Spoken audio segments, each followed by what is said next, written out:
உயிரோடு தமிழோடு இணைந்திருக்கிறீர்கள். ILC தமிழ் உயிரோடு தமிழில் அன்பர்களே, அரசியல் களம் தாயகத்திலிருந்து தாயக உடவியலாளர் இராமேந்திரன் இணைகின்றார். வணக்கம் இராமேந்திரன். வணக்கம் தானே அன்புறவுகளுக்கும் நேர வணக்கம். இன்னும் ஒரு அரசியல் கள நிகழ்ச்சி இணைந்திருக்கிறோம். தொடர்ந்து நாங்கள் செம்மணி தொடர்பான விடயங்களை பார்ப்போம். நேற்றைய தினம் 11வது நாள் அகழ்வு பணி நடைபெற்ற விடயங்களை நீங்கள் கூறியிருந்தீர்கள். இன்று 12வது நாள் அகழ்வு பணி தொடர்ந்து நடந்திருக்கும் என்று எதிர்பார்க்கின்றேன். அந்த நிலைமைகளை எங்களுடைய உறவுகளுக்கு கூறுவீர்களா? உண்மையான இப்போ நேற்றைய தினம் நாங்கள் கூறுகின்ற போது நேற்றைய தினம் திடீரென ஒரு மழை பெய்தது. அந்த மழை பெய்து கொண்டிருக்கின்ற நிலைமையிலே அகழ்வு பணிகளில் ஒரு இடையூறு ஏற்பட்டிருந்தது. பிரதேச சபையினுடைய ஒத்துழைப்போடு அந்த நீர் அகற்றும் வாகனத்தின் மூலமாக நீர் அகற்றப்பட்டு அகழ்வு நடவடிக்கைகள் தொடர்ந்து முன்னெடுக்கப்பட்ட நிலைமையை சுட்டிக்காட்டியிருந்தோம். அதே நேரத்தில் தொடர்ந்து இன்றைய தினம் பரவலாக யாழ்ப்பாணத்தில் மழை இடம்பெறுமாக இருந்தால் ஏற்கனவே செம்மணி பகுதி என்பது ஒரு நீரேந்த பகுதியாக காணப்படுகின்ற காரணத்தினால் அகழ் நடவடிக்கை தடைப்படலாம் என்று பெரும்பாலும் எல்லோருமே எதிர்பார்த்திருந்தார்கள். ஆனால் இன்றைய தினமும் பரவலாக பல இடங்களிலே மழை பெய்திருந்த போதிலும் ஆனால் செம்மணியிலே அகழ்வு நடவடிக்கைகள் முழுமையாக இடம்பெற்றிருக்கின்றது. குறிப்பாக இன்று 12வது நாள் 3ஆம் கட்ட அகழ்வு பணி ஆரம்பிக்கப்பட்டு 12வது நாள் அகழ்வு பணி இன்றைய தினம் சனிக்கிழமை நிறைவுக்கு வந்த போது இன்றைய தினம் மேலதிகமாக 5 எண்பு தொகுதிகள் அகழ்ந்தெடுக்கப்பட்டிருக்கின்றது. முழுமையாக மேலதிகமாக ஒரு எண்பு தொகுதி அடையாளம் காணப்பட்டிருந்தது. நேற்றைய தினம் 11வது நாளிலே 261 எண்பு தொகுதிகள் அடையாளம் காணப்பட்டு 256 எண்பு தொகுதிகள் மீட்கப்பட்டிருந்தது. இன்றைய தினம் ஒரு எண்பு தொகுதி அடையாளம் காணப்பட்ட நிலைமையிலே 5 எண்பு தொகுதிகள் மீட்கப்பட்டது. ஆக 261 எண்பு தொகுதிகள் மீட்கப்பட்டிருக்கின்றது. ஒரே ஒரு அந்த எண்பு தொகுதிக்கான அகழ்வு நடவடிக்கை என்பது, அதாவது அந்த தகன மேடைக்கு கீழாக மண்டையோடு அடையாளம் காணப்பட்டது. அது தொடர் நீதிமன்ற நடவடிக்கை மூலமாக நீதிமன்றத்திடம் அனுமதி பெற்று அந்த தகன மேடை அகற்றப்பட்டதுக்கு பிற்பாடுதான் அது மேற்கொண்டு அகழ்வு நடவடிக்கை முன்னெடுப்பதாக முன்னர் சுட்டிக்காட்டப்பட்டிருந்தது. ஆகவே அந்த அடையாளம் காணப்பட்ட அந்த தகன மேடைக்கு கீழாக அடையாளம் காணப்பட்ட எண்பு தொகுதி மட்டும் மேலதிக அகழ்வு நடவடிக்கைகள் இதுவரை ஆரம்பிக்கப்படவில்லை. ஆகவே 261 மொத்தமாக 261 எண்பு தொகுதிகள் அடையாளம் காணப்பட்டு அவை அனைத்துமே அந்த தகனமடைக்கு கீழாக இருக்கின்றதை தவிர்த்து ஏனைய எண்பு தொகுதிகள் அனைத்துமே அகழ்ந்தெடுக்கப்பட்டிருக்கின்றது. இவ்வாறான ஒரு நிலைமையிலே இப்போது இந்த 12 நாட்களில் மட்டும் 21 எண்பு தொகுதிகள் அடையாளம் காணப்பட்டு மீட்கப்பட்டிருக்கின்றது. ஆகவே முதலாவது கட்ட அகழ்வு பணியிலே 9 நாட்களும் 2ஆம் கட்ட அகழ்வு பணியிலே 45 நாட்களுமாக 54 நாட்களும் இப்போது 12 நாட்கள் என 66 நாட்கள் மொத்தமாக இந்த செம்மணி சிந்துபாத்தி இந்து மயானத்திலே அகழ்வு நடவடிக்கைகள் முன்னெடுக்கப்பட்டிருக்கின்றன. அந்த 66 நாள் அகழ்வு பணியிலே 261 எண்பு தொகுதிகள் அடையாளம் காணப்பட்டு அவை முழுமையாக மீட்கப்பட்டு நீதிமன்றத்தினுடைய அனுமதியோடு அது அங்கே ஒரு பாதுகாக்கப்பட்டிருக்கின்றது. அதே நேரத்தில் நாங்கள் குறிப்பிட்டு சொல்ல வேண்டுமாக இருந்தால் இந்த 3ஆம் கட்ட அகழ்வு பணியிலே நாங்கள் குறிப்பிட்டு சொல்லக்கூடிய விடயமாக இருந்தால் சிறுவர்கள் மற்றும் கைக்குழந்தைகளுடைய எண்பு தொகுதிகள்லாம் முழுமையாக தொடர்ச்சியாக மீட்கப்பட்டு கொண்டிருந்த ஒரு சம்பவம் நாங்கள் நேற்று தினம் கூட பார்த்திருந்தோம். அது ஒரு குறிப்பிட்டு சொல்லக்கூடிய ஒன்றாக இருந்தது. ஏற்கனவே கடந்த அகழ்வு நடவடிக்கைகளின் போது ஒரு பரவலாக சிறுவர்கள், பெண் குழந்தைகள், கைக்குழந்தைகள், பெண்கள், ஆண்கள் என ஒரு பரவலான வகையிலே அந்த எண்பு தொகுதிகள் மீட்கப்பட்டிருந்தது. ஆனால் இம்முறை 21 எண்பு தொகுதிகள் மீட்கப்பட்டதிலே பெரும்பாலானவை சிறுவர்களுடைய எண்பு தொகுதிகள்லாம் அதிலே பெரும்பாலும் அடையாளம் காணப்பட்டிருந்ததை காணக்கூடியதாக இருக்கிறது. இதிலே இன்றைய தினம் அந்த அகழ்ந்தெடுக்கப்பட்ட ஒரு எண்பு தொகுதியினுடைய மண்டையோடு ஒரு சிதைவடைந்த நிலைமையிலே காணப்பட்டிருக்கின்றது. மண்டையோடு உடைக்கப்பட்ட நிலைமையிலே அங்கு புதைக்கப்பட்டிருந்ததை காணக்கூடிய ஒரு பிரடி பகுதியிலே ஒரு பலமாக தாக்கப்பட்டு மண்டையோடு உடைந்த நிலையிலே அவர் அதன் காரணமாக இறப்பு சம்பவித்ததற்கு பிற்பாடு அவர் அந்த பகுதியிலே கொண்டு வந்து புதைக்கப்பட்டிருக்கலாம் என்று கருதப்படுகின்றது. ஆகவே குறிப்பிட்டு சொல்லக்கூடிய கடந்த 2ஆம் கட்ட அகழ்வு பணியிலும் இவ்வாறு பல மண்டையோடுகள் உடைந்த நிலைமையிலும் அந்த முகம், தாடை உள்ளிட்டையிலும் எண்புகள் ஒரு சிதைவடைந்த நிலைமையிலும் மீட்கப்பட்டதை நாங்கள் பார்த்திருக்கின்றோம்.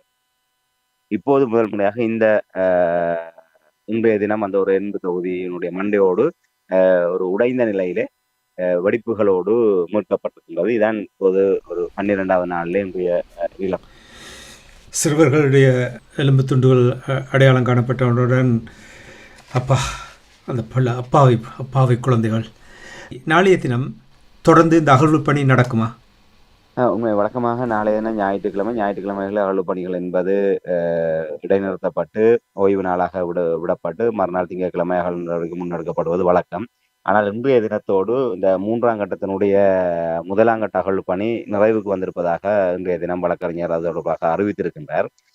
குறிப்பாக 12வது நாள் அகழ்வு பணியோடு தற்காலிகமாக இந்த அகழ்வு நடவடிக்கை இடைநிறுத்தப்பட்டிருப்பதாக அறிவிக்கப்பட்டிருக்கிறது. ஏற்கனவே இந்த அடுத்து வரும் நாட்கள் மழையுடனான ஒரு காலநிலை நீடிக்கலாம் என்று சொல்லப்படுகின்ற நிலைமையிலே இன்றைய தினம் அது மிக ஒரு துரிதமான அந்த அகழ்வு நடவடிக்கைகள் முன்னெடுக்கப்பட்ட போதிலும் நாளை அந்த ஓய்வு நாள் கடந்து திங்கட்கிழமை அகழ்வு நடவடிக்கை இடம்பெறலாம் என்று எதிர்பார்க்கப்பட்ட நிலைமையிலே இப்போது அது தற்காலிகமாக இடைநிறுத்தப்பட்டிருப்பதாக அறிவிக்கப்பட்டிருக்கின்றது. எதற்காக தற்காலிகமாக இடைநிறுத்தப்பட்டிருக்கின்ற கூறுகிறார்கள்? உண்மையிலே இப்ப இன்றைய தினம் இந்த அகழ்வு நடவடிக்கை இடைநிறுத்தப்பட்டு மே 1ஆம் தேதி அளவிலே மீளவும் இது ஆரம்பிக்கப்படலாம் என்று இப்போது அடையாளப்படுத்தப்பட அந்த தேதி நிர்ணயிக்கப்பட்டிருக்கின்றது. இடைப்பட்ட நாட்களிலே கிட்டத்தட்ட 3 வாரங்கள் ஒரு இந்த தற்காலிகமாக இடைநிறுத்தப்படுவதாகவும் அவர்களுடைய தரப்பில் சொல்லப்பட்டிருக்கின்ற விடயம் ஏற்கனவே அகழ்வு நடவடிக்கைகள் இடம்பெற்ற போது அந்த அகழ்வு நடவடிக்கையில் இடம்பெறுகின்ற நிபுணர்களுடைய வேறு பணிகள் நிமித்தமாக அவர்கள் தனகன் சோமதேவ அவர்கள் இதிலே பிரதானமாக இந்த அகழ்வு நடவடிக்கைகளை முன்னின்று நடத்தி கொண்டிருக்கின்றார். ஆகவே அவருக்கு கடந்த காலத்திலும் வேறு பணிகள் இடம்பெற்ற போது அங்கே செல்ல வேண்டிய ஒரு நிமித்தமாக அவர் இங்கிருந்து விடுவிக்கப்படுகின்ற போது இங்கே அதை முன்னெடுக்க முடியாத ஒரு நிலைமை இருந்தது. ஆகவே அவர் உள்ளிட்ட அந்த அகழ்வு நடவடிக்கையில் ஈடுபடுகின்ற நிபுணர்கள் உடைய வேறு பணிகள் காரணமாகவும் ஓய்வு காரணமாகவும் உண்மையிலே அவர்கள் ஒரு உளைச்சோர்வுக்கு உள்ளாகின்ற ஒரு நிலைமை அடிக்கடி ஏற்கனவே சுட்டிக்காட்டப்படுகின்ற ஒரு தொடர்ச்சியாக அப்படியே பல நாட்களாக இந்த அகழ்வு நடவடிக்கையில் ஈடுபட முடியாது. அவர்களுக்கு ஒரு உள ஆற்றுப்படுத்தலுக்காக ஒரு கால இடைவெளி விட்டுத்தான் இதை மேற்கொள்ள வேண்டும் என்கின்ற ஒரு நடைமுறை பின்பற்றப்பட்டு வருகின்றது. ஆகவே அந்த காரணங்கள் இதிலே சுட்டிக்காட்டப்பட்டிருக்கிறது. அகழ்வு நடவடிக்கையில் ஈடுபடுகின்ற நிபுணர்களுக்கான வேறு பணி நிமித்தமாகவும் ஓய்வு காரணமாகவும் இது தற்காலிகமாக இப்போது 3 வாரங்கள் இடைநிறுத்தப்பட்டிருப்பதாக சொல்லப்பட்டிருக்கின்றது. தற்காலிகமாக இப்போ 3 வாரம் இடைநிறுத்தப்பட்டிருக்கின்ற கூறும் பொழுது இப்போ நீங்கள் காரணங்கள் கூறினீர்கள், அதாவது அவர்களுக்கு ஒரு இடைவெளி கொடுக்க வேண்டும், இல்லை என்றால் தொடர்ந்து அகழ்வு பணியில் ஈடுபடும் போது மன அழுத்தங்கள் மன ஒளிச்சால்கள் வரும் என்று கூறுவதை நான் ஓரளவுக்கு புரிந்து கொள்கிறேன். ஆனால் இடைவெளி விட்டிருக்கின்ற இந்த விடயங்களை நீங்கள் கூறும் பொழுது தொடர்ந்து இப்போ இன்று 12 நாட்கள் இந்த அகழ்வு பணி நடைபெற்றிருக்கின்றது. சரி, 3 வாரம் இடைவெளி விட்டிருக்கிறார்கள் என்றாலும் கூட இதுவரை இந்த 12 நாட்கள் நடந்த இந்த அகழ்வு பணியின் பொழுது சான்று பொருட்கள் தொடர்பாக ஏதாவது தகவல்கள் வெளிவந்திருக்கின்றதா? நிச்சயமாக நாங்கள் ஏற்கனவே இந்த செம்மணியினுடைய தரவுகளை நாங்கள் அவ்வப்போது சொல்கின்ற போதே சில சான்று பொருட்களை குறிப்பிட்டிருந்தோம். குறிப்பாக ஒரு தங்கத்தினாலான மூக்குத்தி மீட்கப்பட்டிருந்தது. அதோடு அந்த சவப்பட்டிக்குள் ஒரு பெண்ணினுடைய எண்பு தொகுதி மீட்கப்பட்ட போது அதோடு ஒரு வளையல் மீட்கப்பட்டிருந்தது. அதே போன்று மேலும் பல சான்று பொருட்கள் மீட்கப்பட்டிருந்த அந்த வகையிலே இந்த 3ஆம் கட்ட அகழ்வு பணியிலே நான் நினைக்கிறேன் ஒரு 15 சான்று பொருட்கள் அடையாளம் காணப்பட்டிருப்பதாக அறியக்கூடியதாக இருக்கு. குறிப்பாக 1ஆம் கட்டம் 2ஆம் கட்ட அகழ்வு பணியிலே 82 சான்று பொருட்கள் அடையாளம் காணப்பட்ட நிலைமையிலே இப்போது மொத்தமாக அடையாளம் காணப்பட்ட சான்று பொருட்களுடைய எண்ணிக்கை 97ஆக உயர்வடைந்திருக்கின்றது. ஆகவே 82லிருந்து 97 வரையான அந்த குறித்த 15 சான்று பொருட்களும் நீதிமன்றத்தினுடைய பாதுகாப்பிலே அவை பாதுகாத்து வைக்கப்பட்டிருப்பதாக இந்த சட்டத்தரணி அவர்கள் கூறியிருக்கிறார்.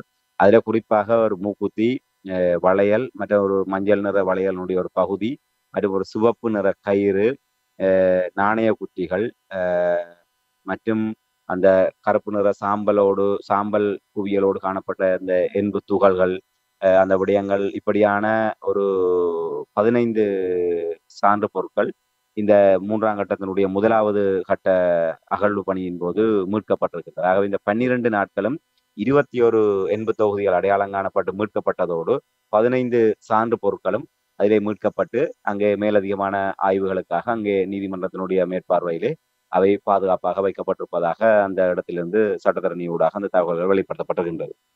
அகழ்வு பணி தொடர்வதற்கு 3 வார இடைவெளி விடப்பட்டிருக்கின்றது தாமதம் என்று நீங்கள் கூறும் பொழுது இன்னொரு விதமாக எனக்கு சிந்திக்க தோன்றுகின்றது.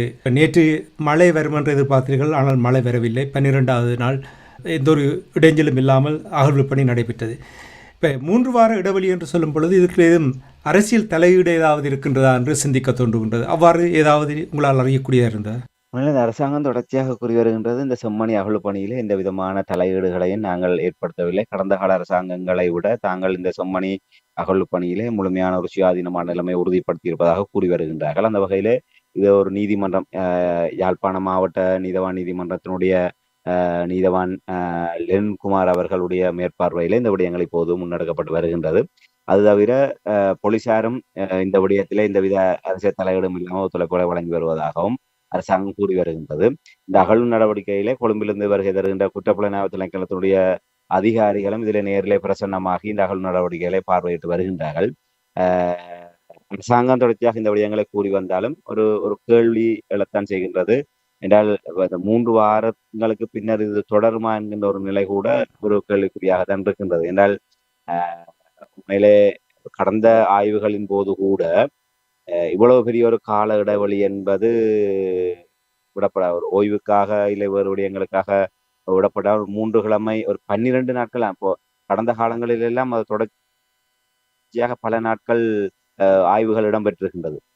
இப்போது ஒரு 12வது நாளிலே இந்த அகழ்வு என்பது ஒரு ஓய்வுக்காக இடைநிறுத்தப்பட்டதாக கூறப்படுவது என்பது உண்மையிலே ஒரு ஏற்றுக்கொள்ளக்கூடிய ஒரு காரணமாக என்னால் தமிழ் தரப்பை பொறுத்தவரையிலே இதே போன்று பல்வேறு ஒரு வஞ்சகத்தனங்களாலும் பல்வேறு இவ்வாறான அரசியல் தலையீடுகளினாலும் தமிழ் மக்களுக்கான பெரும்பாலான பொறுப்பு கூறல் சார்ந்த விடயங்கள் எல்லாமே தடுக்கப்பட்டு தாமதப்படுத்தப்பட்டது என்பது கடந்த கால வரலாறு. அந்த வரலாற்று பட்டறிவின் ஊடாக இந்த விடயங்களை அறிகின்ற போது நிச்சயமாக இந்த விடயங்களை அவ்வாறான ஒரு ஐயப்பாட்டோடு தான் தமிழ் தரப்பு எதிர்நோக்க வேண்டி இருக்கின்றது. ஆகவே இந்த 3 வார கால அவகாசம் என்பது ஒரு இயல்பானதாக இருந்தாலும், ஆனால் அதிலே பின்னுக்கு அரசியல் தலையீடுகள் இருக்கின்றதா என்றால் அதை நாங்கள் மறுத்து விடக்கூட முடியாது. என்றால் அது அப்படி இல்லை என்று கூட நாங்கள் 19 மறுத்து விட முடியாத நிலைமை இருக்கின்றன. கடந்த காலம் என்பது அவ்வாறு இருக்கின்றது. ஏற்கனவே உங்களுக்கு தெரியும், அந்த 2ஆம் கட்ட அகழ்வு பணி அந்த நிறைவு கொண்டு வரப்பட்டு 3ஆம் கட்ட அகழ்வு பணி தொடங்குவதற்கு இடையேப்பட்ட காலம் கிட்டத்தட்ட 5-6 மாதங்கள் இடைவெளி வந்தது என்பது ஒரு திட்டமிட்ட ரீதியான ஒரு தலையீடுகள் என்பது அப்போது பரவலாக பேசப்படும். குறிப்பாக அந்த முன்னர் ஒரு மிக ஒரு அதீத ஈடுபாட்டோடு முக்கியத்துவத்தோடு அந்த அகழ்வு நடவடிக்கையிலே முன்னெடுத்து வந்த அந்த நீதவானுடைய இடமாற்றம் அந்த விடயம் கூட பரவலாக இந்த விடயங்களை நாங்கள் விமர்சனத்துக்கு உட்படுத்த முடியாது. ஆனால் அந்த நேரத்தில் பரவலாக ஊடகங்கள் பரவலாக ஊடகங்களிலும் அந்த விடயம் பேசப்பட்ட ஒன்றாக இருந்தது. அந்த செம்மணி விவகாரத்தை தாமதப்படுத்த வேண்டும் என்பதற்காக தான் இந்த இடமாற்றங்கள் இடம்பெறுகின்றதா என்கின்ற ஒரு கேள்வி கூட அப்போது எழுப்பப்பட்டது. அதை எதிர்பார்த்ததை போன்று கிட்டத்தட்ட 5-6 மாதங்கள் இன்று இந்த ஆய்வு நடவடிக்கை என்பது மிகப்பெரிய ஒரு தாமதத்துக்கு பின்னர் தான் இப்போது தொடங்கி இருக்கிறது.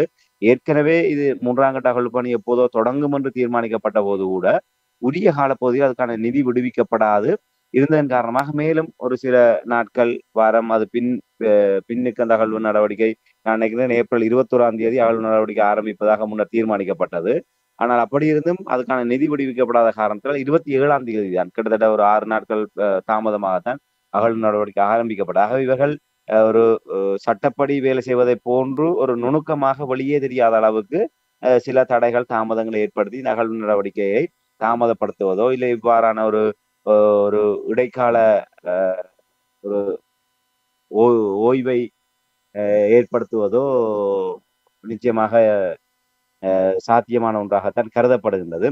அது மாத்திரமல்ல, நாங்கள் முன்னர் குறிப்பிட்டதை போன்று தொடர்ச்சியாக 3 கைக்குழந்தைகளுடைய எண்பு தொகுதிகள் தொடர்ச்சியாக அடுத்தடுத்த நாட்கள் மீட்கப்பட்டதும், அங்க சிறுவர்களுடைய உடலங்கள் தொடர்ச்சியாக எண்பு தொகுதிகள் மீட்கப்பட்டு வருவதும் மீண்டும் ஒரு அதிர்வலைகளை செம்மணியுடைய கோர முகத்தை வெளிப்படுத்துவதாக அமைந்திருந்தது. ஏற்கனவே கடந்த அகழ்வு நடவடிக்கைகளுடன் இந்த யுனிசெஃப் அந்த பாடசாலைக்கு செல்கின்ற ஒரு சிறுமியினுடைய அந்த எண்பு தொகுதி மீட்கப்பட்டதாக இருக்கட்டும், தாய் ஒரு கைக்குழந்தை அரவணைத்தபடியே இருந்த எண்பு தொகுதியில் மீட்கப்பட்டதாக இருக்கட்டும், அவ்வாறான பல்வேறான விடயங்கள் ஒரு உணர்வு பூர்வமாக செம்மணி விவகாரத்தை எல்லோரிடம் கொண்டு சேர்க்கக்கூடிய ஒட்டுமொத்த உலகத்தினுடைய கவனிப்பை செம்மணியை நோக்கி திசை திருப்பி இருந்தது. அது மாத்திரமல்லாம தமிழ் மக்கள் மீது இழைக்கப்பட்ட அந்த ஒரு கொடூரத்தினுடைய ஒரு கூர முகத்தை, அந்த மனித உரிமை மீறல்களுடைய கொடூர முகத்தை இந்த செம்மணி இந்த வெளிவருகின்ற அந்த எண்பு தொகுதிகள் வெளிப்படுத்தி கொண்டிருந்தது. அது இப்போது இது மேலும் ஒரு 12 நாட்களுக்குள்ளாகவே அது ஒரு தீவிரமான ஒரு பரபரப்பான ஒரு நிலையாக அது மாறிக்கொண்டிருக்கின்றது. ஆகவே அதை கூட தணிப்பதற்கு இந்த கால இடைவெளி என்பது அந்த தொடர்ந்து ஒவ்வொரு நாட்களும் இந்த விடயங்கள் பேசுபொருளாக மாறிக்கொண்டிருக்கின்ற போது அது அரசாங்கத்துக்கு பல்வேறு நெருக்கடிகளையும் ஒரு சர்வதேச ரீதியாக அவர்களுக்கான செயல்பாடுகளிலே முட்டுக்கட்டைகளையும் ஒரு நன்மதிப்பை பாதிக்கக்கூடிய வகையிலும் அந்த செயல்பாடுகள் இருக்கலாம் என்று கருதப்படுகின்றன. ஏன்னா நிச்சயமாக அந்த பிரதிபலிப்புகள் என்பது சர்வதேசத்திலிருந்து உன்னிப்பாக அவதானிக்கப்பட்டுக் கொண்டிருக்கின்றது. ஆகவே அந்த உறவாடல்கள் என்பது இந்த விடயமும் ஒரு விடயமாக அங்கே கேள்வி எழுப்பக்கூடிய வகையிலோ, இல்லை இது தொடர்பான வினவுதல்கள் வருவதற்கான வாய்ப்புகள் இருக்கின்றன. ஆகவே அந்த விடயங்களை கூட இவர்கள் ஒரு தடுத்து ஒரு ஆசுவாசப்படுத்திக் கொள்வதற்காக கூட இப்படியான ஒரு ஒரு நீண்ட இடைவெளியை கூட இவர்கள் ஒருவேளை அது ஏற்படுத்தியிருக்கலாம் தான் கருதக்கூடியதாக இருக்கின்றது. எதுவாக இருந்தாலும் பொறுத்திருந்து பார்ப்போம். அடுத்து இப்ப இந்த இடைப்பட்ட நாங்கள் ஏற்கனவே ஒரு 6 மாதங்கள் 2ஆம் கட்டத்துக்கு 3ஆம் கட்டத்துக்கும் இடைப்பட்ட காலப்பகுதியில் இடம்பெற்று கூட இன்று வரை இந்த 1ஆம் கட்டம், 2ஆம் கட்டத்திலே அகலப்பட்டதுக்கான எந்த ஒரு ஆய்வு நடவடிக்கைகளும் இதிலே முழுமையாக ஈடுபடுத்தப்படாத ஒரு நிலைமை காணப்படுகிறது. ஆகவே கால நீடிப்பு என்பது அகழ்வு பணியில் ஈடுபடுபவர்களுக்கும் அகழ்வு நடவடிக்கைக்காகவும் மாத்திரமே தவிர, அடுத்த கட்டத்துக்கு முன்னகர்த்தி செல்கின்ற அந்த ஆய்வு நடவடிக்கைகளுக்கு எந்த விதத்திலுமே அது வேறு தரப்பினர் வேறு தளங்களிலே மேற்கொள்ளப்படுகின்ற ஒரு விடயம். அதிலே முன்னேற்றம் ஏற்படாத போது இது அப்படியே கிடப்பிலே போடக்கூடிய ஒரு விடயமாகத்தான் ஒரு பார்க்கப்படுகின்றது. இன்று செம்மணி அகலப்பட்டு கிட்டத்தட்ட ஒரு ஒரு வருடத்தை அண்மிக்கக்கூடிய நிலைமையில இன்று வரை அதிலே எந்தவித முன்னேற்றமும் வெறுமனே எண்ணிக்கைகளை மட்டுமே 261 எண்பது தொகுதிகள் அடையாளம் காணப்பட்டு மீட்கப்பட்டிருக்கின்றது. 97 சான்று பொருட்கள் மீட்கப்பட்டிருக்கின்றது என்கின்ற ஒரு எண்ணிக்கை அடிப்படையிலான முன்னேற்றம் இடம்பெற்றுக் கொண்டிருக்கிறதே தவிர, ஆய்வு ரீதியாக எந்தவித முன்னேற்றங்களும் இடம்பெறாத நிலைமை காணப்படுகின்றது. ஆகவே இதிலே அரசியல் தலையீடு அரசாங்கம் அதை இப்போது ஒரு முழு வேகத்தோடு இந்த விடயங்களிலே ஒரு இலக்கை நோக்கி நகர்வதற்கு விரும்பவில்லையா என்கின்ற கேள்வியெல்லாம் தமிழர் தரப்பில் இருக்குது. ஆகவே உங்களுடைய கேள்வியை நாங்கள் நேரடியாக கூறுவதாக இருந்தால் அதை மறப்பதற்கு இல்லை. ம். சரி, இப்போ நீங்கள் அரசியல் தலையீடுன்னு சொல்லும் பொழுது இன்னொரு கேள்வி ஒன்று எழுகிறது ராமேந்திரன். உங்களுக்கு தெரியும், இந்த செம்மணி புதகுழி ஆரம்பித்த பொழுது, முதலாவது கட்டம் 2வது கட்டம் ஆரம்பித்த பொழுது, முதலாவது கட்டம் ஆரம்பித்த பொழுது எனக்கு நல்ல ஞாபகம் இருக்கின்றது. அணையா விளக்கென்று ஒன்று கொண்டு வந்தார்கள். இனி அது மட்டும் இல்லாமல் சர்வதேசத்தினுடைய தலையீடு தேவை என்று வலியுறுத்தப்பட்டது. குறிப்பாக ஐரோப்பிய ஒன்றியத்தினுடைய உறுப்பினர்கள் அங்கே வருவதற்கான வாய்ப்புகள் இருக்கின்றது என்று கூறினார்கள். இனி அது மட்டும் இல்லாமல் அதிநவீன கருவிகள் பயன்படுத்தப்படுவதற்கான வாய்ப்புகள் இருக்கின்றது. இனி கஸ்டம்ஸில் வந்து கருவி அங்கே எடுக்க முடியாமல் இருக்கின்றது. அப்படியெல்லாம் நிறைய விடயங்கள் எல்லாம் பேசிக்கொண்டிருந்த நேரத்தில் தமிழ் அரசியல்வாதிகளும் கூட அந்த முதலாவது அகழ்வு பணியில் நடக்கும் பொழுது, ஆரம்பிக்கும் பொழுது அவர்களும் நல்ல ஒரு ஆர்வத்தோடு வந்து தொலைக்காட்சிகளுக்கு முன்னின்று கருத்துக்களை எல்லாம் கூறினார்கள். இப்பொழுது அவர்கள் கரிசனையோடு இருக்கிறார்களா, அல்லது இது தொடர்பாக தாங்கள் இதுக்கு இந்த அரசியல் தலையீடு இருக்கக்கூடாது என்பதற்காக ஒதுங்கி இருக்கிறார்களா? எங்களுடைய தமிழ் அரசியல் தரப்பினரை பொறுத்தவரையிலே அவ்வாறான ஒரு பெருந்தன்மையோடு தமிழ் மக்களுக்கு கிடைக்க வேண்டிய நன்மைகள் இல்லை அவர்களுக்கு கிடைக்க வேண்டிய ஏதாவது ஒரு விடயம் தங்களால் தடைப்பட்டு விடும் என்று கருதி அவர்கள் இது ஒதுங்கி இருப்பார்களாக இருந்தால் உண்மையிலே வானம் பிளந்து மாரிமலை இப்போதே நாங்கள் பேசிக்கொண்டிருக்கின்ற இந்த நேரத்திலே பெய்ய வேண்டும். அப்படியான ஒரு அதிசயம் நம்மளுடைய தமிழர் தாயகத்தில் எங்களுடைய காலத்திலே நடைபெறுமா என்றால் நிச்சயமாக ஒரு வலுவான சந்தேகம்தான். ஆனால் அவர்களுடைய மௌனத்துக்கு காரணம் என்றால் அவர்கள் இன்று வேறு வேறு விடயங்களிலே இன்று அவர்கள் கவனத்தை செலுத்திக் கொண்டு வந்து பாராளுமன்றங்களிலே செம்மணியை பற்றி பேசுகின்ற நிலைமையிலே பாராளுமன்றத்திலே அவர்கள் வேறு வேறு விடயங்களைத்தான் அவர்கள் அங்கே தொட்டு பேசுவதை நாங்கள் பார்க்கக்கூடியதாக இருக்கின்றது. தங்களுடைய கட்சி விவகாரங்களுக்குள்ளும் கட்சிக்குள்ளாக இடம்பெறுகின்ற மோதல்கள் தொடர்பாகவும் இந்த விடயங்களை பேசிக் கொண்டிருக்கிறார். ஏற்கனவே இந்த செம்மணி விவகாரம் என்பது ஒரு பொறுப்புக்கூறல் பொறிமுறை இலங்கை அரசாங்கத்தை இந்த பொறுப்புக்கூறலிருந்து முற்றிலுமாகவே விலகி கொண்டிருக்கின்றார்கள். அந்த பொறுப்புக்கூறல் பொறிமுறைக்குள்ளாக இலங்கையினுடைய அரசாங்கத்தையோ இலங்கையினுடைய பாதுகாப்பு தரப்பினரையோ இல்லை சம்பந்தப்பட்ட தரப்பினரையோ கொண்டு வந்து நாங்கள் என்று அதற்குள்ளாக பொருத்துகின்றோமோ அப்போதுதான் எங்களுக்கான ஒரு நீதிக்கான ஒரு திறவுகோலோ இல்லை தீர்வுக்கான திறவுகோலோ அதனுடைய தொடக்கமாக இருக்கும் என்பது அனித்தரமான உண்மை. ஆனால் அதை கடந்து இவர்கள் இன்று ஒரு தீர்வுக்கான முயற்சி என்ற பெயரிலே கட்சிகள் தங்களுடைய ஆதிக்கத்தையும் தங்களுடைய மாகாண சபைக்கான தங்களுடைய நலன்களையும் உறுதி செய்யக்கூடிய வகையிலான நகர்வுகளாகத்தான் அந்த தீர்வு என்கின்ற ஒரு அஸ்திரத்தை அவர்கள் கையில் எடுத்திருக்கிறார்கள். அது கூட சரியான இலக்கை நோக்கி சரியாக நகரக்கூடிய வகையில் அல்லாமல் முன்னர் குறிப்பிட்டதை போன்று தங்களுடைய மாகாண சபை என்கின்ற அபிலாஷைகளை நோக்கியதாக இல்லை அதற்கான ஒரு முன்னாய்த்தமாக இந்த விடயங்களை இவர்கள் கையில் எடுக்கின்றார்கள். அதை விடுத்து உண்மையிலே இவர்கள் இந்த செம்மணி விவகாரத்துக்கு ஒரு அரசியல் அழுத்தம் கொடுக்கக்கூடியவர்கள் இன்று வரை அதுக்கு எந்தவித பதிலும் கிடைக்காமல் இருக்கின்றது. 21ஆம் தேதி இலங்கைக்கு வருகின்ற ஐரோப்பிய ஒன்றிய குழுவினர் 22ஆம் தேதி செம்மணியை பார்வையிடுவார்கள். அவர்கள் தொடர்ச்சியாக செம்மணியினுடைய அகழ்வு நடவடிக்கையிலே அவர்கள் நேரடியாக அவதானிப்பாளராக இருப்பார்கள் என்று சொல்லப்பட்டது. அதுக்கு நிதியமைச்சு அனுமதி வழங்கியிருந்தது. ஆனால் இன்று வரை அந்த நீதியமைச்சு அதுக்கான அனுமதியை வழங்கியிருந்தது. இன்று வரை அதுக்கான எந்த ஒரு அறிகுறிகளும் இல்லை. அதே போன்று ஐக்கிய நாடுகள் சபையினுடைய விசேட குழுவினரும் இங்கே வந்து அந்த அகழ் நடவடிக்கையின் போது நேரடியாக பார்வையிடுவார்கள் என்கின்ற விடயம் சொல்லப்பட்டது. இன்று வரை அது தொடர்பான எந்தவித தகவல்களும் இல்லை. அது எதனால் தடுக்கப்பட்டது? அவங்க அந்த குழு 2 குழுக்களும் இலங்கைக்கு வருகை தந்திருந்தார்கள். அந்த 2 குழுக்களும் ஏன் செம்மணி பகுதிக்கு வரவில்லை? இதை எங்களுடைய தமிழ் தரப்பினர் கேள்வி எழுப்பினார்களா? இதை மக்கள் மத்தியில கொண்டு வந்தார்களா? ஏன் அது தடுக்கப்பட்டது? ஏன் அவர்களுடைய வருகை என்பது இல்லாமல் போனது? அதுக்கான அரசியல் காரணம் என்ன? இல்லை வேறு காரணங்கள் இருக்கின்றதா என்பதை அவர்களால் மக்கள் மத்தியிலே கொண்டு வந்திருக்க வேண்டும். ஆனால் இன்று வரை அவர்கள் எந்த ஒரு விடயத்திலுமே அவர்கள் இந்த விடயத்திலே ஒரு அக்கறை செலுத்தியதாக தெரியவில்லை. ஆகவே செம்மணி விவகாரத்தை தமிழ் மக்களுக்கு ஏதாவது கிடைக்கின்ற நன்மைகளை நாங்கள் தடுத்து விடக்கூடாது என்பதற்காக ஒதுங்கியதாக நாங்கள் கருதிவிட முடியாது. அவர்கள் இந்த விடயத்திலே ஏன் தலையிடுவான் என்று அவர்கள் ஒதுங்கி வேறு தங்களுடைய அரசியல் விடயங்களை முன்னகர்த்தி வருவதாகத்தான் நான் பார்க்கிறேன். நன்றி ராமேந்திரன். இன்றைய நிகழ்ச்சியில் இணைந்து செம்மணி புதைகுழியின் 3வது கட்ட அகழ்வுப் பணி நடைபெற்றுக் கொண்டிருக்கின்றது. 12வது நாள் இன்று அங்கே அகழ்வுப் பணி தொடர்ந்து அங்கே எலும்புக்கூடுகள் அகன்றெடுக்கப்பட்ட விடயங்களை உயிரோடை தமிழ் உறவுகளோடு பகிர்ந்து கொண்டமைக்காக உயிரோடை தமிழ் அன்பர்கள் சார்பாக நன்றி குறிக்கொண்டு தொடர்ந்து நாங்கள் இன்று தமிழகத்தில் நடந்து முடிந்த சட்டமன்ற தேர்தல் அந்த முடிவுகள் வந்த பின்பும் கூட ஆட்சியமைக்க முடியாத ஒரு நிலைமை ஏற்பட்டிருந்த விடயங்களை பார்த்திருந்தோம். சில நாட்களுக்கு முன்னதாக நீண்ட இழுபறிக்கு பின்னர் நாளைய தினம் 10ஆம் தேதி ஞாயிற்றுக்கிழமை விஜய் அவர்கள் பதவியேற்பார் என்று எதிர்பார்க்கப்படுகின்றது. இது தொடர்பாக முதலில் நிலைமைகள் எவ்வாறு இருக்கின்றது என்பதை எங்கள் அவர்களுக்கு கூறுங்கள். உண்மைதான மிகப்பெரிய இழுபறிக்கு மத்தியிலே ஒவ்வொரு மனத்தியாளங்களும் பரபரப்பான கட்டங்களுக்கு மத்தியிலே ஒரு தமிழ்நாடு கடந்து ஒரு ஒட்டுமொத்த ஒரு எதிர்பார்ப்பு அந்த இடத்துல ஏற்பட்டிருந்தது. இந்த இழுபறிகள் காரணமாக இறுதியாக இன்றைய தினம் ஒரு சில மனத்தியாளங்களுக்கு முன்னர் தமிழக தாயக நேரத்தின்படி இன்றைய தினம் முன்னிரவு அளவிலே தமிழக வெற்றிக் கழகத்தினுடைய தலைவர் நடிகர் விஜய் அவர்கள் தமிழக பொறுப்பு ஆளுநரை நேரடியாக சந்தித்து 120 எம்எல்ஏக்களுடைய ஆதரவு கடிதத்தோடு அவர் அங்கே சென்று தான் ஆட்சி அமைப்பதற்குரிய அழைப்பை விடுக்குமாறு அவர் கோரிக்கை விடுத்திருந்தார். அதன் அடிப்படையிலே பொறுப்பு ஆளுநர் அவர்களும் அவருடைய கோரிக்கையை ஏற்றுக்கொண்டு அவரை ஆட்சி அமைக்குமாறு அவர் உத்தியோகபூர்வமாக அழைப்பு விடுத்திருக்கின்றார். இதையடுத்து நாளைய தினம் 10 மணிக்கு அந்த நடிகர் விஜய் அவர்கள் முதலமைச்சராக பதவியேற்கின்ற நிகழ்வு நாளைய தினம் 10 மணிக்கு இடம்பெற இருக்கின்றது. ஆகவே நாளை மே மாதம் 10ஆம் தேதி நடிகர் விஜய் அவர்கள் முதலமைச்சராக பதவியேற்பதோடு மேலும் அமைச்சர்களும் பதவியேற்க இருக்கின்றார்கள்.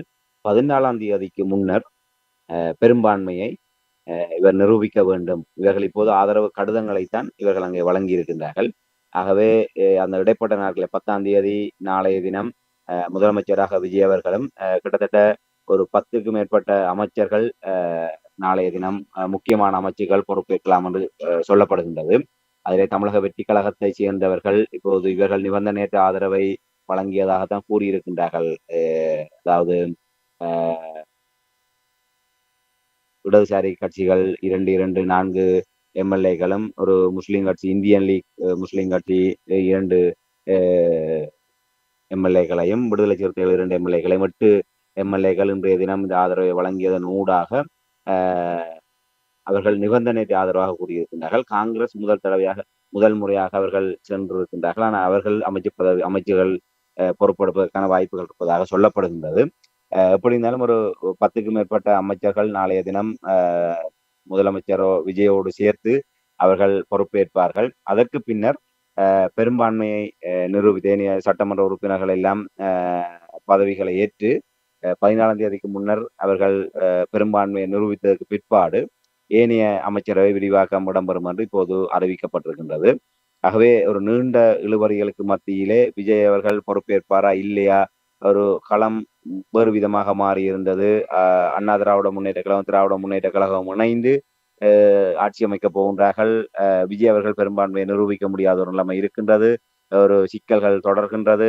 பல்வேறு நெருக்கடிகள் இவ்வாறான பின்னணிகள் எல்லாம் சொல்லப்பட்டு வந்த நிலைமையிலே இன்றைய தினம் எல்லாம் சுமூகமாக முடிவுக்கு வந்து எல்லோருமே எதிர்பார்த்ததை போன்று தமிழகத்திலே நடைபெற்ற சட்டமன்ற தேர்தலிலே அதிகப்படியான ஆசனங்களை பெற்று, அதாவது 108 ஆசனங்களை பெற்று அதிலே ஒரு தொகுதியிலே விஜய் அவர்கள் தன்னுடைய பதவியை ராஜினாமா செய்கின்ற நிலைமையிலே 107 ஆசனமாக தமிழக வெற்றி கழகத்தினுடைய உண்மையான சட்டமன்ற பலம் காணப்படுகின்றது. ஆகவே அதிகப்படியான எண்ணிக்கை பெற்ற ஒரு கட்சியாக தமிழக வெற்றி கழகத்தினுடைய தலைமையிலான ஒரு கூட்டணி அரசாங்கம் நாளைய தினம் மலர இருக்கின்றது. நிறைய இழுபறிக்கு பின்னர் இவ்வாறான ஒரு நிலைமை வந்திருக்கின்றது. நாளை அந்த விடயங்களை பார்க்கலாம். ஆனால் ஒரு ஒன்று ரெண்டு கேள்விகள் இருக்கிறது. அதாவது இதற்கு முன்னர் ராமேந்திரன் 7ஆம் தேதி பதவியேற்பார் என்று பலராலும் எதிர்பார்க்கப்பட்டது. ஆனால் அந்த பதவியேற்பதை நடத்த முடியாத ஒரு தடைப்பட்ட நிலைமையை பார்த்திருந்தோம் எல்லோரும். அதற்கு என்ன காரணம் என்று அறியக்கூடியதாக இருந்தது? எல்லோருமே பரவலாக எதிர்பார்க்கப்பட்ட ஒன்றுமே 4ஆம் தேதி முடிவுகள் எண்ணப்பட்டு பெரும்பாலும் வந்து மே 5ஆம் தேதி அதற்கான முழுமையான ஒரு உத்தியோகபூர்வமான நிலைப்பாடுகள் வெளிவந்திருந்தது. அந்த வகையிலே இவர்கள் 6ஆம் தேதி அளவிலே இவர்கள் அதற்கான உரிமை கோரி 7ஆம் தேதி பதவியேற்பு என்கின்ற அளவில் தான் நிலைமைகள் இருந்தது.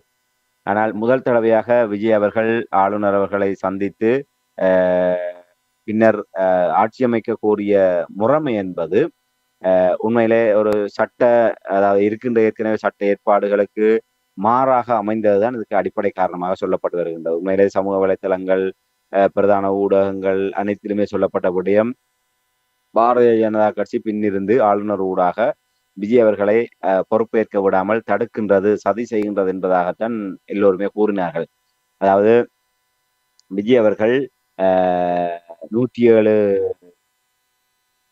சட்டமன்ற உறுப்பினர்களோடு காங்கிரசுடைய 5 சட்டமன்ற உறுப்பினர்களாக இணைத்து 112 சட்டமன்ற உறுப்பினர்களுடைய ஆதரவோடு அவர் கூட்டணி ஆட்சிக்காக அவர் ஆளுநரிடம் அனுமதி கோருகின்ற வகையிலே கடிதம் கொடுத்திருந்தார். அதைத்தான் ஆளுநர் அவர்கள் இன்னும் பெரும்பான்மைக்கு 6 இடங்கள் தேவை, அந்த 6 இடங்களை பெரும்பான்மை நாடாளுமன்ற சட்டமன்றத்துடைய பெரும்பான்மையை உறுதி செய்துவிட்டு நீங்கள் வாருங்கள், அதற்கு பின்னர் ஆட்சி அமைப்பது தொடர்பாக அழைப்பதை பற்றி பரிசீலிக்கலாம் என்பதாக அவர் கூறியதுதான் ஒரு சர்ச்சைக்குரிய ஒன்றாக இருந்தது. அதாவது ஒரு பெரும்பான்மையாக வெற்றி பெற்ற ஒருவருடைய பதவி பிரமாணத்தை கூட ஆளுநர் வேணும் என்று நடத்தி கொண்டிருக்கிறார் தான் எல்லோருமே சுட்டிக்காட்டப்பட்டது. உண்மையிலே இந்திய சட்ட ஏற்பாடுகளின்படி இவ்வாறான ஒரு நிலைமைகளிலே ஒரு சட்டமன்றத்திலே ஒரு தொங்கு சட்டமன்றம் அமையுமாக இருந்தால், ஒரு அறுதி பெரும்பான்மை எந்த ஒரு தரப்புமே கட்சியோ கூட்டணியோ பெறாத ஒரு நிலைமை ஏற்பட்டால், அதிகூடிய ஆசனங்களை பெற்ற இடங்களை பெற்ற கட்சிக்கு முதலிலே தார்மீக ரீதியாக அவர்களுக்கான அழைப்பை ஆளுநர் விட வேண்டும். அதாவது அவர்களுக்கான வாய்ப்பு என்பது முதல் தெரிவு அவர்களுக்குத்தான். ஆகவே அவர்கள் அவ்வாறு அதுக்கான கோருகின்ற போது கூட அந்த விடயத்தை குறிப்பிட்டு, நாங்கள் இந்த தேர்தலின் மூலம் அதிகூடிய இடங்களை பெற்ற முதன்மையான கட்சி என்ற அடிப்படையிலே இத்தனை சட்டமன்ற உறுப்பினர்களோடு நாங்கள் இருக்கின்றோம், ஆகவே எங்களை ஆட்சி அமைப்பதற்கு அழைக்குமாறு கோரி இவர்கள் அந்த அத்தனை எம்எல்ஏக்களுடைய கையொப்பத்தோடு இவர்கள் அந்த கடிதத்தை ஆளுநரிடம் சமர்ப்பிக்க வேண்டும்.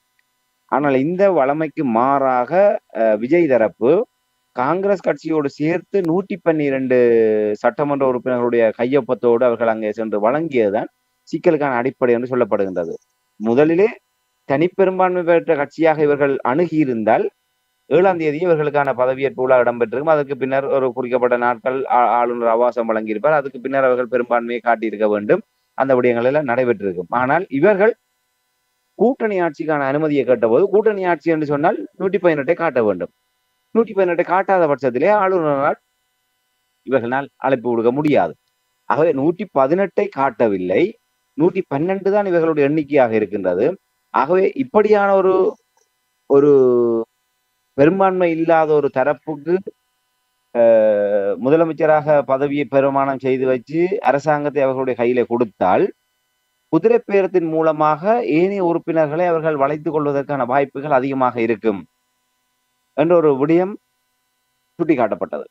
இதன் காரணமாகவும் அவர்களுக்கான அந்த வாய்ப்பு முழுக்க தமிழக வெற்றி கழகத்தினுடைய தரப்பிலிருந்து அணுகுமுறை தவறு காரணமாகத்தான் இந்த தாமதம் ஏற்பட்டது என்பதை மிக தெளிவாக ஆளுநர் அலுவலகம் தெரியப்படுத்தி இருக்கின்றது. அந்த விடயங்களுடைய உண்மைத்தன்மைகளை நாங்கள் ஆராய்கின்ற போதும் இதுதான் உண்மை நிலவரம்.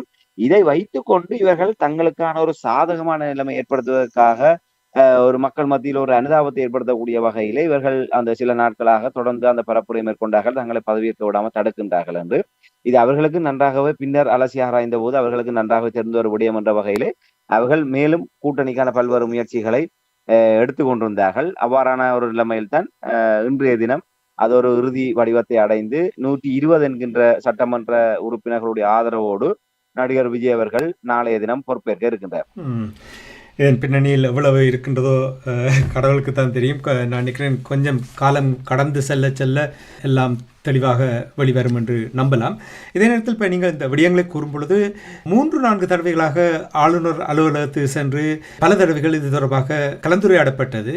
அந்த சந்திப்புக்கு பின்னரும் தடைப்பட்டதுக்கு என்ன காரணம்? உண்மையில இன்றைய தினம் 4வது அந்த தேர்தலுக்கு பின்னர் 4வது தடவையாக விஜய் அவர்கள் ஆளுநர் அலுவலகத்துக்கு சென்றுதான் இன்று அவருடைய அந்த இறுதி இலக்கை அவர்கள் அடைந்திருக்கின்றார்கள். இதற்கு முன்னர் 3 தடவைகள் அவர்கள் சென்றிருக்கின்றார்கள். இதற்கு முன்னரும் ஆளுநரை சென்று ஆட்சி அமைப்பதற்கான அனுமதியை கோரியிருக்கின்றார். அப்போது 120 சட்டமன்ற உறுப்பினர்கள் என்கின்ற எண்ணிக்கையோடு அவர் அங்கே சென்றிருக்கின்றார். அவ்வாறு செல்கின்ற போது 107 தமிழக வெற்றி கழகம், 5 காங்கிரஸ், 112 அதைவிட திராவிட முன்னேற்ற கழகத்திலே ஏனைய சிறுபான்மை கட்சிகளாக அங்கே கூட்டணியில இருந்த இடதுசாரி கட்சிகள், மார்க்சிஸ்ட் கம்யூனிஸ்ட் கட்சி, இந்திய கம்யூனிஸ்ட் கட்சி என்று சொல்லி அவர்களுக்கு 2 ஆசனங்களும், இந்தியன் லீக் முஸ்லிம் கட்சி 2 ஆசனங்களையும், விடுதலை சிறுத்தைகள் 2 ஆசனங்களோடும் காணப்பட்ட. ஆகவே அந்த 4 கட்சிகளையும் தலா 2 பேர் என்ற அடிப்படையிலே 8 சட்டமன்ற உறுப்பினர்கள். ஆகவே இது 120 என்கின்ற நிலையிலே அவர்கள் இந்த நிலையை எட்டி இருந்தார்கள். அதை விட ஒரு தகவல் வந்தது. அதிலே இந்தியன் லீக் முஸ்லிம் கட்சியிலிருந்து ஒருவரை இவர்கள் அதில் இணைத்துக் கொண்டும் அதிமுக கூட்டணியில் இருக்கக்கூடிய அம்மா மக்கள் முன்னேற்ற கழகம், அதாவது டிடிவி தினகரன் கட்சியிலிருந்து 2 பேர் சட்டமன்றத்தில் தெரிவாக இருந்தால் அதில் ஒருவரை இவர்கள் தங்களுக்கு ஆதரவு வழங்கியதாக அவருடைய பெயரையும் அவருடைய ஒப்புதல் கடிதத்தையும் ஆளுநர் அவர்களுடைய வழங்குவதற்கு இவர் சென்றது.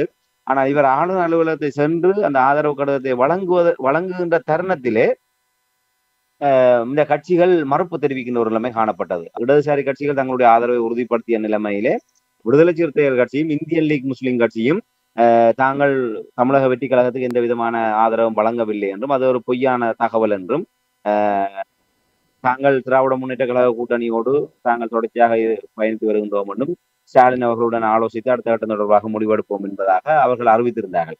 அதே நேரத்திலே டிடிவி தினகரன் உடனடியாகவே இந்த விடயம் தன்னுடைய கட்சியைச் சேர்ந்த ஒருவரும் அங்கே விஜய்க்கு ஆதரவு வழங்கியதாக தெரிந்ததற்கு பிற்பாடு அவர் ஆளுநர் அலுவலகத்துக்கு உடனடியாக ஒரு முறைப்பாடு ஒன்றை செய்திருந்தார்.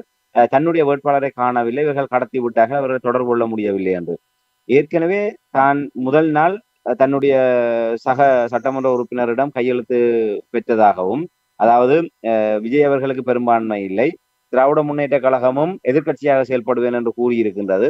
ஆகவே அடுத்தபடியாக 3வது இடத்தில் இருக்கக்கூடிய அண்ணா திராவிட முன்னேற்ற கழகத்துக்கு தான் ஆட்சி அமைக்கின்ற வாய்ப்பு இருக்கின்றது.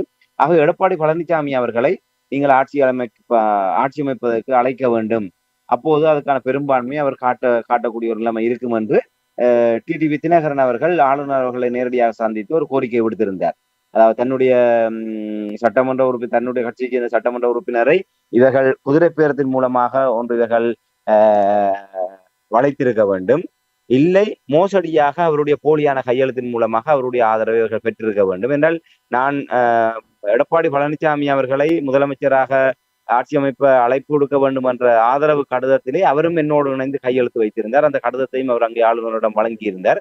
ஆக இந்த விடயம் என்பது ஒரு மிகப்பெரிய ஒரு சந்தேகத்தை ஏற்படுத்தியிருந்தது என்றால், ஏற்கனவே விஜய் அந்த காமராஜர் என்கின்ற அந்த சட்டமன்ற உறுப்பினருடைய ஆதரவை போலியான கடிதத்தின் மூலமாகத்தான் வழங்கியிருந்தார் என்ற விடயம் அந்த கட்சியைச் சேர்ந்த பொதுச் செயலாளரை முறைப்பாடு செய்ததற்கு பிற்பாடு விஜய் தரப்பிலிருந்து முன்வைக்கப்படுகின்ற அத்தனையுமே மீள் பரிசீலனைக்கு உட்படுத்த வேண்டிய ஒரு தேவை இருந்தது. இவர் வீட்டிலிருந்து வெளிக்கிடுகின்ற போது 120 இருந்தது. ஆளுநர் அலுவலகத்துக்கு சென்று சந்தித்து ஆட்சி அமைக்க கோருகின்ற கடிதத்தை வழங்குகின்ற போது அது 116 குறைந்திருந்த ஒரு நிலைமை இருந்தது. ஆகவே அது மிகப்பெரிய ஒரு சிக்கலை ஏற்படுத்தின ஆளுநருக்கு. ஏன்னால் இவர்களுடைய இந்த ஆதரவு கடிதத்தை நம்பலாமா, இல்லை நாங்கள் முடிவெடுக்கின்ற போது மேலும் இதிலிருந்து இவர்கள் விலகிச் செல்லக்கூடிய வாய்ப்பு இருக்கின்றதா, இல்லை இதிலே எத்தனை போலி கடிதங்கள் இருக்கின்றது என்பதெல்லாம் பல கேள்விகள் இருந்தது.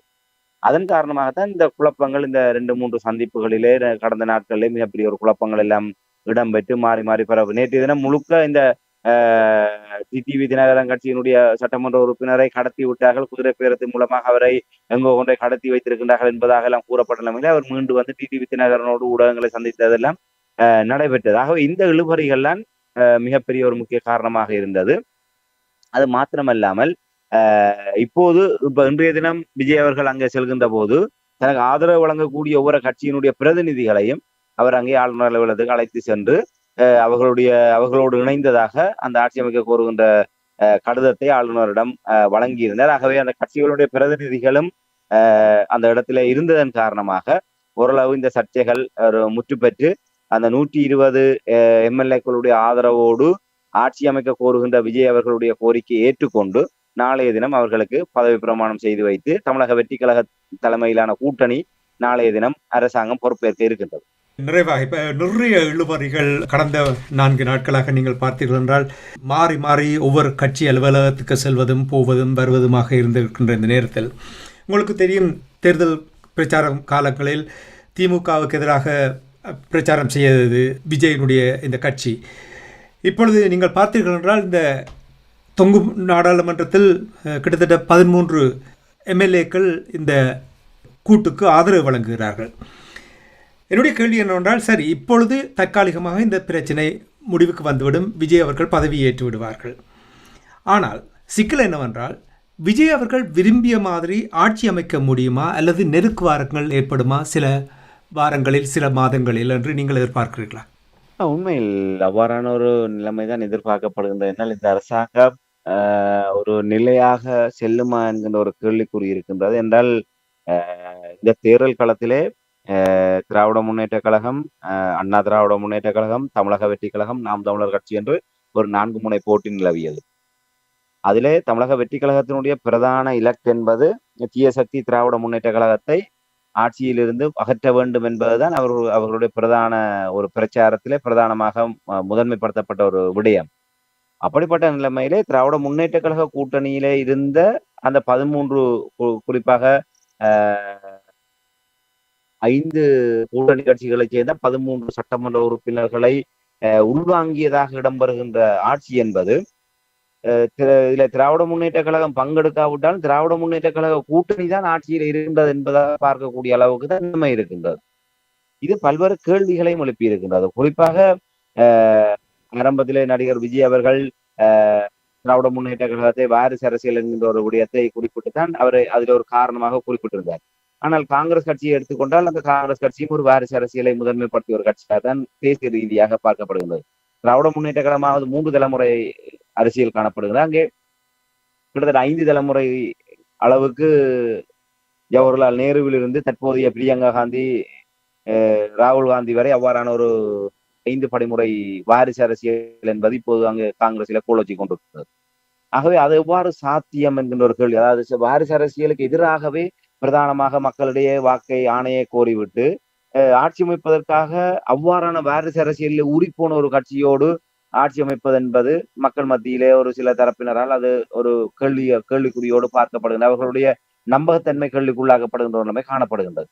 அது தவிர திராவிட முன்னேற்ற கழகத்தில் இருக்கக்கூடிய அந்த பங்காளி கட்சிகள் அனைத்துமே திராவிட முன்னேற்ற கழகத்தினுடைய பிரதான தேர்தல் முன்வைப்பு என்பது மதவாத சக்திகளை தமிழகத்திலிருந்து வேறறுக்க வேண்டும் என்பதுதான். அதாவது மதவாத சக்திகளுக்கு எதிரான கூட்டணியாகத்தான் இந்த திராவிட முன்னேற்ற கழக கூட்டணி அமைந்தது. எப்போதுமே விடுதலை சிறுத்தைகள் கட்சி, இடதுசாரி கட்சிகள், இந்த இந்தியன் லீக், முஸ்லிம் கட்சி, இவ்வாறான கட்சிகள் எல்லாமே ஒரு பாரதிய ஜனதா கட்சிக்கு எதிரான தளத்தில் தான் அவர்கள் இருப்பார்கள்.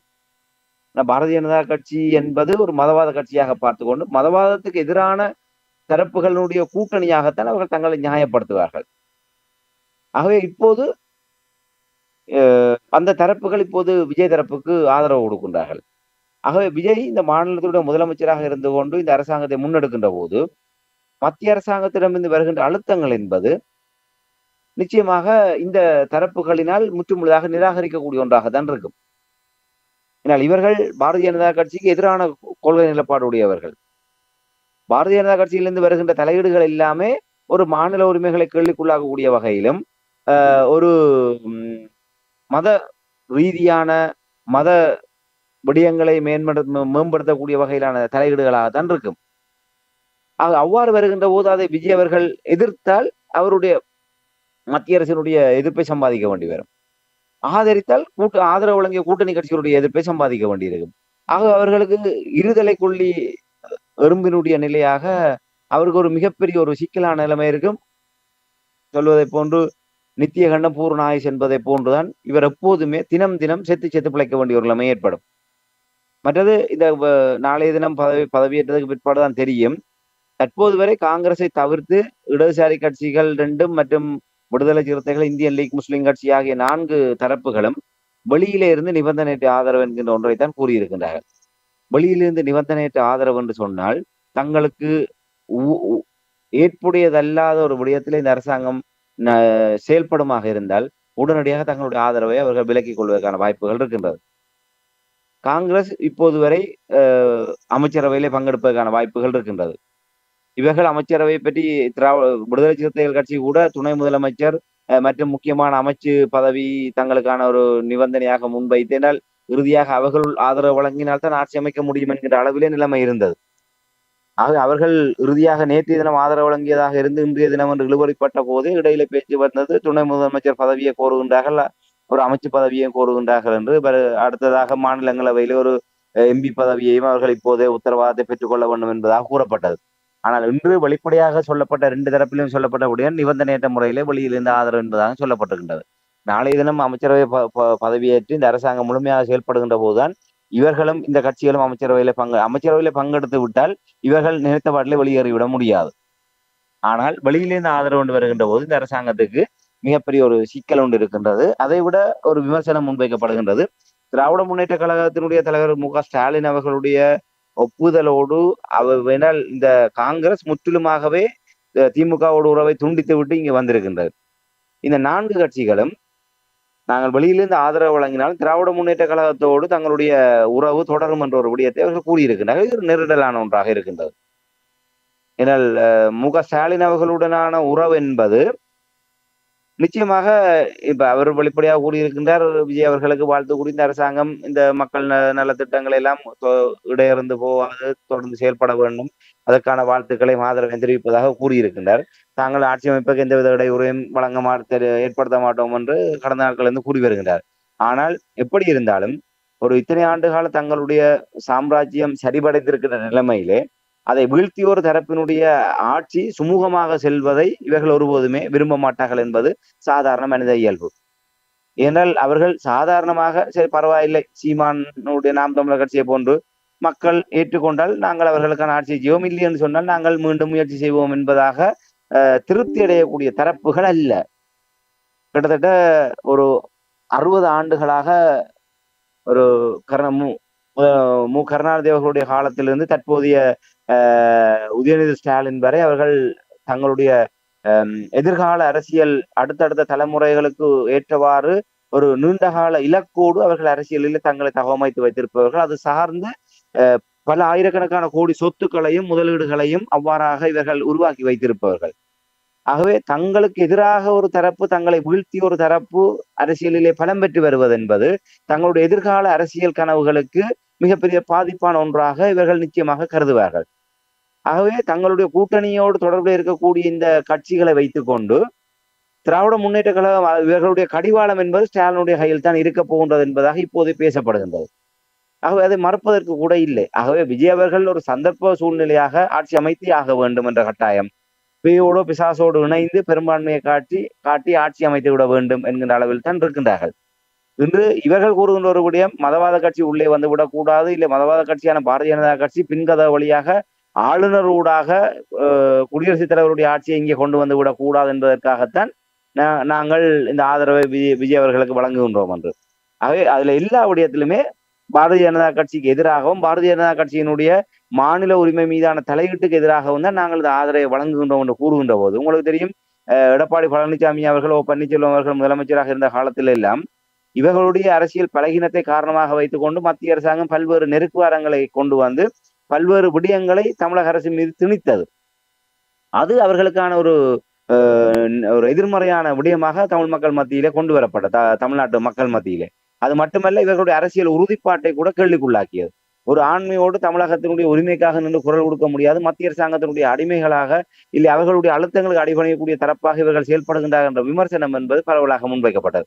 அதுதான் 2021ஆம் ஆண்டு திராவிட முன்னேற்ற கழகம் ஆட்சியை கைப்பற்றுவதற்கான அடிப்படை காரணமாக இருந்தது. அதாவது பாரதிய ஜனதா கட்சியினுடைய அழுத்தங்களுக்கு அடிபணிந்து அதனுடைய பி டீமாக இல்லை பினாமியாக இந்த அரசாங்கம் செயல்படுகின்றது என்ற எதிர்க்கட்சிகளுடைய வலுவான பரப்புரைதான் திராவிட முன்னேற்ற கழகம் வந்தால் தேனாறு பாலாறு ஓடும் என்று மக்கள் வாக்களிக்கவில்லை. அதிமுக அரசாங்கத்தின் மீதான இவ்வாறான அதிருப்திகள்லாம் திராவிட முன்னேற்ற கழகத்துக்கான வாய்ப்பை திறந்து கொடுத்தது. அப்படிப்பட்ட ஒரு நிலைமையிலே இப்போது விஜயனுடைய நிலைப்பாடும் அவ்வாறுதான் இருக்கின்றது. தனிப்பெரும்பான்மையோடோ இல்லை கூட்டணி பலத்தோடோ அதை சரியான முறையில் ஒரு கொள்கை ரீதியான கூட்டணியோடு பயணிக்காத நிலைமையிலே மத்திய அரசாங்கத்திற்கு அவ்வாறு நெருக்குவாரங்கள் வருகின்ற போது எந்த நேரமுமே இந்த மீளவர்கள் ஆதரவை எவ்வாறு ஆளுநர் அலுவலகத்துக்கு செல்லும் போது ஆதரவு வழங்குவதாக கூறியவர்கள் அங்கே சென்றதுக்கு பிற்பாடு நாங்கள் ஆதரவு வழங்கல் என்று பகிரங்கமாக அறிவித்தார்களோ அதே போன்ற ஒரு நிலைமை எப்போதும் இவர்களுக்கு ஏற்படலாம் என்ற காரணத்தினால் இந்த விடயங்களை அவதானிக்கின்ற போது ஒரு நிலையற்ற நிச்சயமற்ற தன்மையோடு இந்த விஜயனுடைய அரசாங்கம் தொடர்ந்து பயணிக்கக்கூடிய ஒரு நிலைமைதான் அவதானிக்கப்படுகின்றது. பொறுத்து பார்ப்போம். சரி, தமிழக மக்கள் மாற்றம் வேணும் என்று விஜய்க்கு வாக்களித்திருக்கிறார்கள். அதையும் அவர்கள் ஒரு தடவை அனுபவித்து பார்க்கலாம். சில வேளைகளில் அது அவர்கள் விரும்புகின்ற அந்த மாற்றத்தை ஏற்படுத்தலாம், இல்லை என்றால் அதற்கான விளைவுகளையும் அவர்கள் எதிர்நோக்க வேண்டி இருக்கும். இப்போ நீங்கள் கூறியது போல் பாஜக பிஜேபி எவ்வளவு ஆண்டுகளாக தமிழகத்தில் காலடி பதிப்பதற்கு முயற்சிக்கிறார்கள். ஏதோ ஒரு வழியை அவர்களும் தேட முயற்சிப்பார்கள். ஏதோ அந்த மக்கள் என்ன முடிவெடுக்கிறார்களோ அதை நாங்கள் ஏற்றுக்கொண்டு பயணிப்போம் என்று கூறிக்கொண்டு விஜய் அவர்களுக்கு வாழ்த்துக்களை கூறிக்கொண்டு நன்றி. ராமதரன், தமிழகத்தில் நடந்து முடிந்த சட்டமன்ற தேர்தலின் பொழுது இழுபறியின் பின்னர் நாளை விஜய் அவர்கள் பதவியேற்க இருக்கின்றார் என்ற தகவல்களை உயிரோடி தமிழ் உறவுகளோடு பகிர்ந்து கொண்டமைக்காக உயிரோடி தமிழ் அன்பர்கள் சார்பாக நன்றி கூறிக்கொண்டு மீண்டும் ஒரு நிகழ்ச்சி இணைந்திருப்போம். அதுவரைக்கும் நன்றி, வணக்கம். நிச்சயமாக நன்றி, வணக்கம். எமது பார்வையாளர்களுக்கு வணக்கம். மக்களின் குரலாய் ஓங்கி ஒலிக்கும் இலக்கு மின்னிதழ் மற்றும் உயிரோடை தமிழ் வானொலி ஆகிய இவ்விரு ஊடகங்களும் உங்களைப் போன்ற எமது நேயர்கள் நண்பர்களின் ஆதரவிலேயே இயங்கி வருகின்றன. மிக குறைந்த பலங்களுடன் பல இடர்கள் மற்றும் தடைகளை தாண்டி பயணிக்கும் எமது ஊடகங்களின் பணிகள் மேலும் வளர உங்களால் முடிந்த நிதி உதவியை வழங்கி இன்னும் காத்திரமான செயற்பாடுகளை முன்னெடுக்க உதவுமாறு மிகவும் பணிவன்புடன் வேண்டி நிற்கின்றோம். உங்கள் பங்களிப்பு உங்களின் உரிமை குரலாய் ஓங்கி ஒலிக்கும். நன்றி.